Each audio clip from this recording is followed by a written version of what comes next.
Hey everybody, before we get into the good stuff, do me a favor. If you like stories about food, if you like stories about travel, if you like stories about making big dreams happen, go ahead and hit that subscribe button. Share this with a friend who's always talking about that someday trip. It really helps, and I appreciate it more than you know. Now, let's talk about travel. For the longest time, the idea of seeing the world felt like something for other people.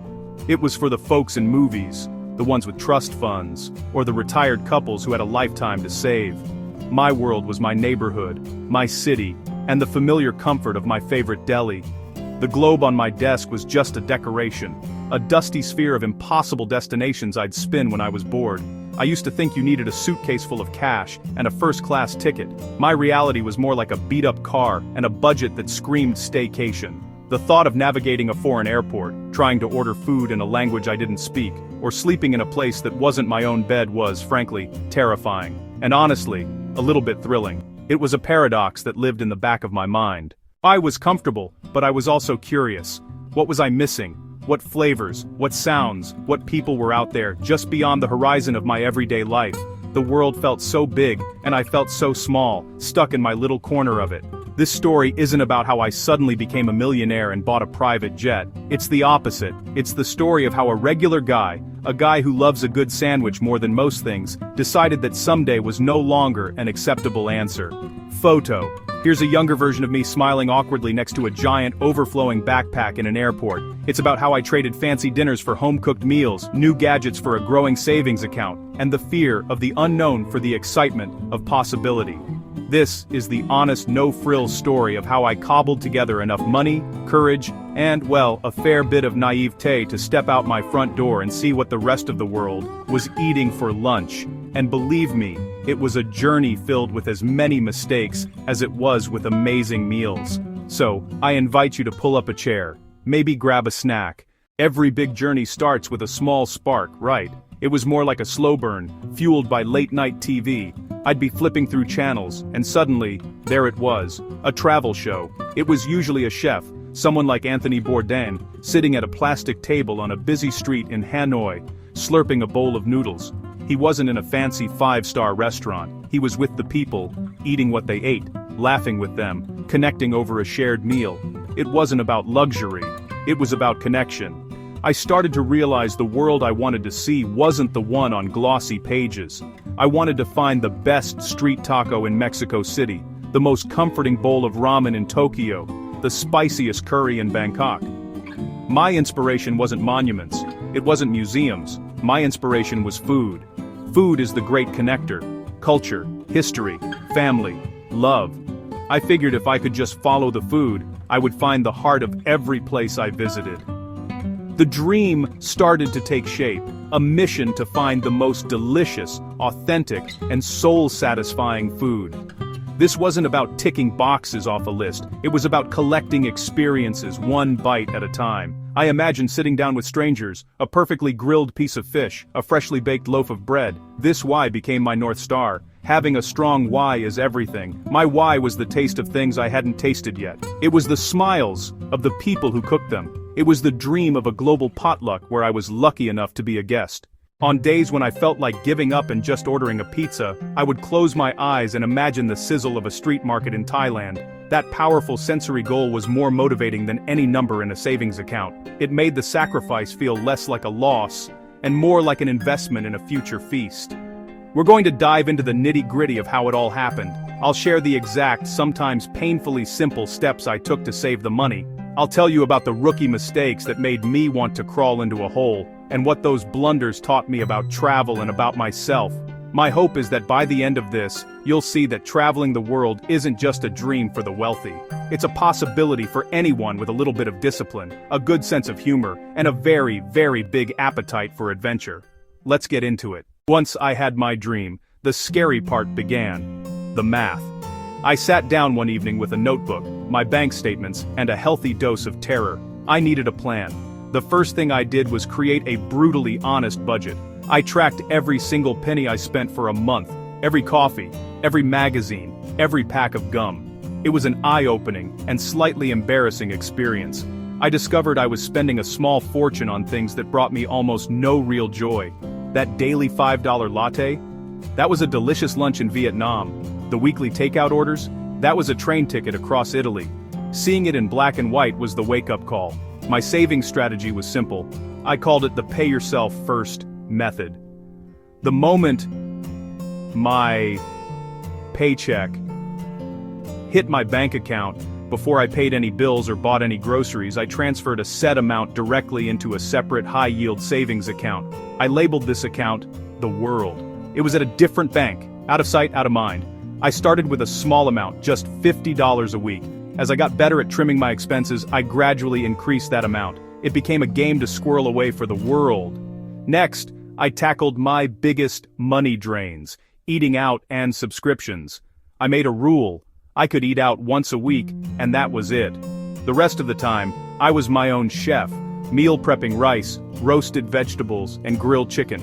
It wasn't glamorous, but it saved me hundreds a month. I also did a subscription audit, canceled every recurring charge I barely used, streaming platforms, apps, fancy gym memberships. It felt like I was finding free money everywhere. Finally, I got a side hustle. Cutting expenses would only get me so far. I needed to increase my income. I've always been a decent writer, so I picked up small freelance writing and editing gigs online. I dedicated about 10 hours a week to it, usually in the evenings after my day job. Every single dollar I earned from that side hustle went directly into the World account. It wasn't easy and there were nights I was exhausted, but seeing that savings balance tick upward was the best motivation. Tangible proof that my dream was slowly but surely becoming a reality. The sacrifice was real, but the goal felt even realer. After about 6 months I was making progress, but it felt slow. I was impatient. I wanted to fast-track my journey to that first international flight, so I decided to do something drastic, a no-buy year. The rules were simple, if extreme. For 365 days, no non-essential purchases, no new clothes, no new electronics, no books, no gadgets, no home decor. Spending only necessities, groceries, bills, gas for my car, pre-approved replacement items, like if my only pair of sneakers fell apart. I also allowed a tiny, social budget, a movie ticket, a beer. I didn't want to become a total hermit. The first few months were the hardest. My brain craved the dopamine of buying. Bookstores pulled me in. Ads made my old phone feel ancient. To combat this, I found new hobbies that didn't involve spending. Library over bookstore, hiking local trails, learning to cook more elaborate meals. It scratched my creative itch. I replaced consumption with creation and exploration. 99% of what I bought were wants. Living without constant new stuff was freeing. Less clutter at home, less clutter in my mind. I learned to repair and mend. By year's end, the no-buy challenge supercharged my savings, thousands more than projected, and it changed my mindset. It was the single most effective savings tool I ever used.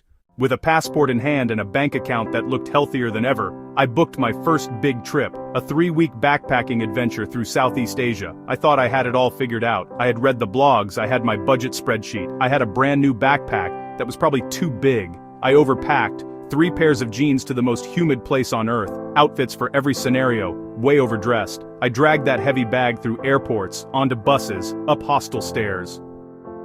My second blunder, a slave to my itinerary. Every day planned to the hour. Temple A, lunch at B, walk across Bridge C, no room for spontaneity. I declined a last-minute motorbike trip to a waterfall because it wasn't on the docket. I spent the afternoon alone at another temple. I regretted it instantly. In my quest to be frugal, I became cheap. I walked miles to save 50 cents on water. I haggled over pennies. I chose the cheapest, most questionable skewer to save $1. I paid the price, 48 hours in my hostel bed, acquainted with the bathroom. There's a huge difference between being a budget traveler and being a cheap traveler. My final mistake, too afraid to get lost, glued to the little blue dot, stuck to tourist drags. The best parts of any city aren't on the main road, the best food, the most authentic interactions. Discovery happens when you put the map away and wander. That first trip was a masterclass in what not to do, and I'm grateful. The overpacking lesson was simple: pack half the stuff and bring twice the money. I now travel with a carry-on only no matter how long the trip. It's liberating, you can wash clothes anywhere. A light bag means more freedom, less stress, and no checking-in fees. You need very little to be happy on the road. It's not a fashion show, it's an experience. Planning is good, but be willing to throw the plan out the window when a better opportunity comes along. Now, I travel with a loose framework, city and length, 1 or 2 must-dos, the rest is serendipity. I say yes a lot more, to invites, to alleys, to dishes I can't pronounce. Saving cents at the expense of health is the worst math. I still eat street food, the best, but I choose busy stalls with locals. I pay a fair price, knowing it supports a family. I learned to embrace getting lost. It's how I found my favorite Parisian bakery, a hidden jazz club in Prague, and a quiet park in Tokyo. Okay, so you've heard my story, you've seen my mistakes. Now you're thinking, that's great, Phil, but how do I actually start? It can feel overwhelming, I know. The key is to start small. Don't try to change everything overnight. The first, most powerful thing, set up a separate savings account for travel, right now. Open it and name it something exciting, like Italian Adventure or Thai Food Fund. It gives your goal a home. It's the most important 10 minutes you'll spend today. Next, automate your savings. Your secret weapon. Decide an amount you can afford each week or month, $10 or $100. The amount matters less than the consistency. Set an automatic transfer. Now the fun part, the latte factor audit. Pick one small recurring expense to cut. Daily fancy coffee, vending machine snack, a forgotten subscription. $5 a day becomes $25 week, $100 month, $200 year. That's a round trip to Europe. Every time you resist the urge, manually move that exact amount into your travel fund. Make saving an active, rewarding game. Finally, talk about your dream. Tell friends and family. They'll support budget-friendly hangouts, and you'll become someone who's actively saving to travel.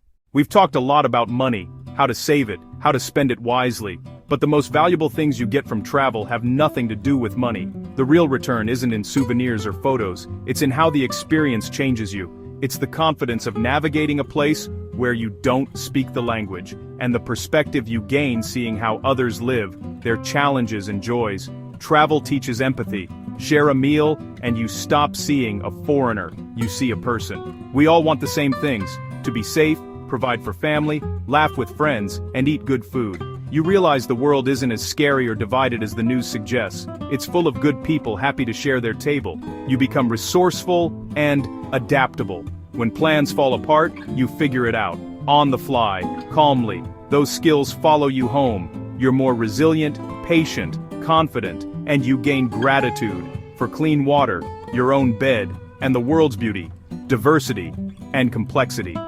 Lucky to see a desert sunrise, hear a call to prayer in an ancient city, taste fruit from a tree. That feeling is worth more than any amount of money. So, there you have it. That's my story. It's the story of a guy who went from dreaming about the world to actually seeing it, one budget-friendly meal at a time. It wasn't always easy, and it certainly wasn't always glamorous. There was sacrifice, mistakes, and questionable, hostel beds. But I wouldn't trade a single moment. The biggest barriers to travel aren't usually financial, they're mental, fear, inertia, and believing it's not for you. You need a why, powerful enough to make you pack your own lunch. Take the first small step, open that savings account, cut one expense, tell a friend. The journey of 1,000 miles can start by clicking a button. It starts with the decision that someday is today. The world is a delicious buffet of experiences. People want to share their stories and their food. The hardest part is just getting out the door. Once you're out there, you'll find your way. You'll make mistakes, learn lessons, and come back changed. And now I want to turn it over to you. We've talked a lot about my dream, but I want to hear about yours. So my question for you is this: what is your biggest travel dream? Drop a comment below and tell me all about it. I read every single one, and I can't wait to see where you're headed.